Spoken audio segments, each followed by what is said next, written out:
All right, welcome back. Bernie Sanders and Zohran Mamdani are flexing the socialist muscle for some New York comrades. And by the way, they would not be insulted with that reference. The two progressive firebrands joining forces at a rally in Brooklyn, backing a slate of socialist House candidates in New York. But their ambitions stretch far beyond the Empire State. Sanders and Mamdani are openly pressuring Democrats to embrace their socialist vision. Watch.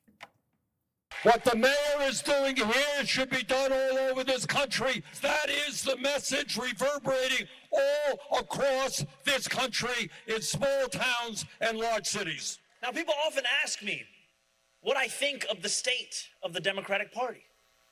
This slate here today is our answer.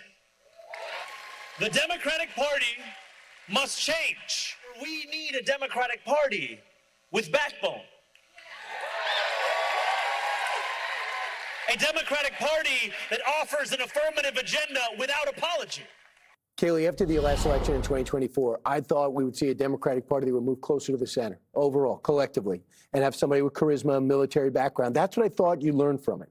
But I am shocked, and maybe so were Democratic establishment, that the money and the enthusiasm is behind outright socialists, not kind of socialists. Socialist, embrace the label. What happened? You know, Dana Perino says it all the time on the show, and she is 100% correct, that the DSA, the Democrat Socialists of America, are organized. And we are increasingly seeing that. There was a great Washington Post opinion piece today that walks through that. 200 chapters is what the DSA has, 100,000 members. And this piece takes you through the rise of Graham Plattner, how that was not something that just happened organically. It was organized by two operatives who knew about his scandals, who made sure those didn't come out. And then they come out right at the very end. But Janet Mills, the more establishment Democrat, was already out of the race at that point. So they're organized, they are planning, and there needs to be a deep reckoning within the Democratic Party. But here's the hard part. I know, Jessica, my friend over, you're not a socialist. You are more of the moderate wing of the party. But the party as a whole is representative of the socialist viewpoint. And you can look at this polling. Harry Enten put some of it together. MU Law, credible poll. What you see in that poll is Democrats, socialists have a net favorability within the Democratic Party of plus 17. Congressional Democrats plus 4. So that wing of the party is winning out. And that's not the only poll. You look at Gallup, where capitalism had a plus 1 favorability among Democrats in 2010. Now socialism has a plus 24 advantage over capitalism today. So Democrats have to oust this part of their party or embrace it or cater to it. But it is a real problem that they have when the base of their party is so in step with an ideology that has failed wherever it's been tried. Cuba, the Soviet Union, and the list goes on. So I cannot wait, Jessica, to see what you have to say, because my gut feeling would be if they told me this is the scenario in 2026 after 24, I would say, well, if the socialists do rise, Pelosi, Jeffries, Schumer, Dick Durbin, they would push back. They'd have a few press conferences and say, no, Janet Mills is the establishment, which, by the way, Schumer was for. They tried. Right. So, why wouldn't they use their political power and their street smarts and their savvy to push back in their own party? They have been doing the best that they can. Like Hakeem Jeffries is supporting all of the moderate or establishment candidates in our New York primaries. You know, we go to vote the last day, Tuesday's election day, open, early voting's already open. He's out there, backing Dan Goldman, for instance, with Brad Lander coming up. He's losing by about 20. I know, I'm in Dan Goldman's district. I did not expect it to be that enormous of a spread. But Mamdani's backing is meaningful to people in this city. And that was the trade that Brad Lander made during the mayoral. The one that I want to focus on, who is the most disturbing to me, though, is this Daria Liza Avia Chevalier. She's been doing interviews, which is good. You should be out there doing that. This woman is out of her mind. She's a prison abolitionist, and she was doing an editorial board meeting about it. They asked her 4 times what she would do with a murderer. No answer. No answer. And you've heard Bernie Sanders goes everywhere, right? Does all the media, has some of the toughest talk about the border, right? Says our party failed on the border. Of course you have to have borders. That's a ludicrous idea. Well, what do you think about a prison abolitionist? Then she's with Ested Herndon on America Actually, his podcast. he asked about this deleted tweet. She was smart enough to go around deleting tweets at least, but she had this one that said all deportations are wrong. So we pushed her, and she said, well, there's, the good guys, right? Like the guys they're picking up at Home Depot. He goes, that's not what we're talking about. Everyone agrees with that, generally speaking. We're not talking about the infraction, the administrative infraction of crossing the border. I'm saying, what if someone violates U.S. criminal law here? She says, well, we have a criminal justice system. Well, guess what? They're not ours. Send them back to where they're from. That's like the 80-20 issue of our time. Right. And I think she is not going to win the primary. But something like that, you have to be even more forceful than just saying, yeah, we should talk about Medicare for all or something.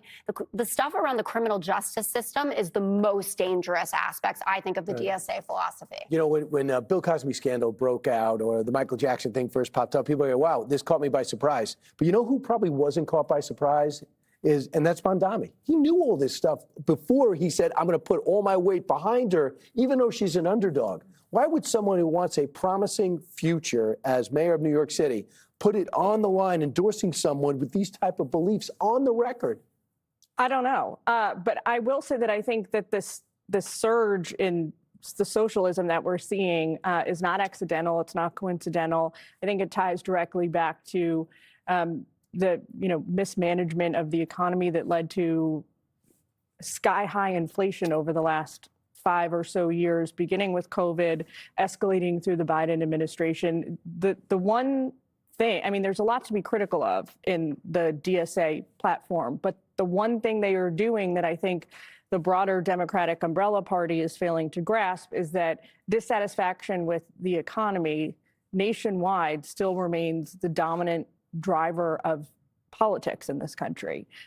The majority of American voters still feel that the lived economy is very uncomfortable. They can't afford the same things that they used to be able to. And the Democratic Socialists have seized on that. They have identified that problem and tried to drive it home. Now, we can argue about, obviously, the policy solutions, right? But in terms of voters feeling like somebody is understanding the pain that they are feeling, they are hitting the nail on the head with this. And in that sense, it's not surprising that in New York and California, places like that, voters who, are left will skew farther left to embrace this kind of a thing. Also, remember, during the campaign, the last cycle, President Biden was criticized roundly for dismissing bad polling he was getting around the issue of affordability. He kept telling voters, including his own, that it was not as bad as it felt. It was not as bad as it seemed. The data didn't match up with what they were experiencing. And I think that was a big mistake. And that's why you're seeing this so-called surge right now, because these candidates have been around for a long time.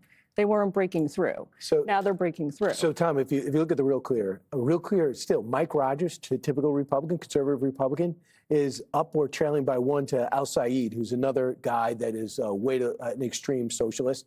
And if you look at Susan Collins is still trailing Plattner. So could this be a general election successful strategy? Yes, and I think I'll combine that with your last question, which I'd like to take a crack at. Why would they do this? Why would Mamdani do something that is bad for the Democratic Party? AOC does it. Why? Because they don't care that it's bad for the Democratic Party. Because they are trashing the party. These people are party crashers. They showed up at your party, Jessica. They brought their own booze. They're wrecking the place. This is Vince They Vaughn. don't care. They don't care. They're going to take it down. So can you get rid of them? You can't. It's over. Your party has been invaded by socialists, and they will never get rid of them. The only thing they can do is carve the party in half. Let the socialists have their party. Or we could beat them. Go ahead. possible. Go up against them. But the thing is, they're too strong now. You let them in your party. Jessica, who's the most popular Democrat? Barack Obama. Bernie Sanders. Barack Obama. Guess What who's about Michelle mentoring Obama? Mamdani? Barack Obama. Well, he read a storybook with him. With But some they- kids. they- You he have pulled to them up right embrace away. some of them, but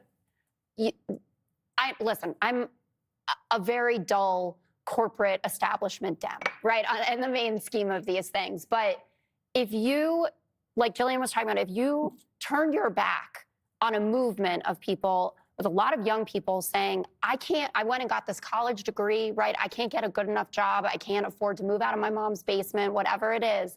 And you poo-poo all of their concerns. They're saying, we need Medicare for all.